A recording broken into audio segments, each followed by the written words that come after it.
The control system that's not just controlling the population, they're controlling you and your family, your kids, and your grandkids. And if we don't start opening our minds to beyond the platitudes and the glitches of response, and see that it is a system designed by the few to control the population for the cult, then nothing's going to change. We've got to start realizing that politics is not there to make a difference for the better. It's there to play out the cult agenda for global dystopia. There's 8 billion people in the world. The number of people driving the cult agenda is a very tiny fraction of that 8 billion. Mathematically, there is no way that those few should be controlling 8 billion people and the direction of the world. People allow themselves to be programmed in the way they see the world, and the education and media system is massively part of this, so they unquestionably follow what the system wants them to do and believe. There are people that don't want to follow it but are frightened of not following it, because of the consequences of what will happen if they don't do as they are told. There's a wonderful example of that, which is happening now or just happened, whereby the government of Britain has defined as a terrorist group an organization called Palestine Action, which has not harmed anybody.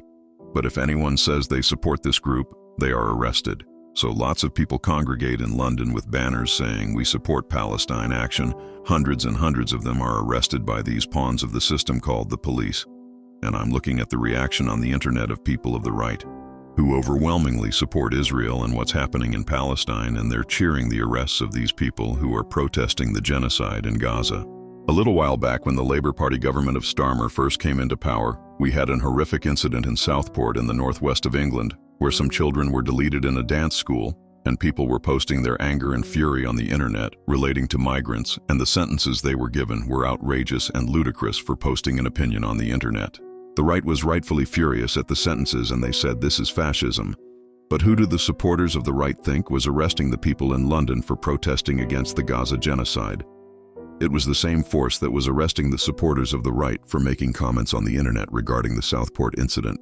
It was the most blatant example of divide and rule, and we need to therefore appreciate that this global cult has you on the right and you on the left in its line of sight, but it's playing you off against each other through divide and rule, so that you are so busy fighting each other that you can't see that the strings that are attached to both supporters on the left and the right are both from the same pair of hands of this global cult. And it's this awareness of the fact that we are all of a belief system. Whatever our religion, whatever our income bracket, we're all in their line of sight, of this same force which is pushing us towards a global dystopia on a scale that is unimaginable through artificial intelligence and the fusion of the human brain with artificial intelligence. And if that realization doesn't happen, it's over. And this is why I'm so vehement in what I'm saying. It is because I have grandchildren and I have kids and I have a great-grandchild now, and I know the world that they're going to live in.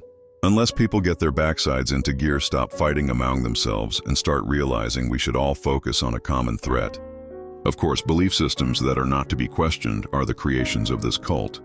Because if expanding your mind is the action you need to take to see the truth and find the answers, then this cult doesn't want you to have the answer or see the truth.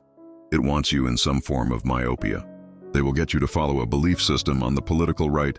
Boo-hey, the deep state of the Democrats. And they get the left to self-identify with their belief system, and they will then get both the left and the right fighting each other by playing the two belief systems against each other. Politics is basically religion. So look at religions.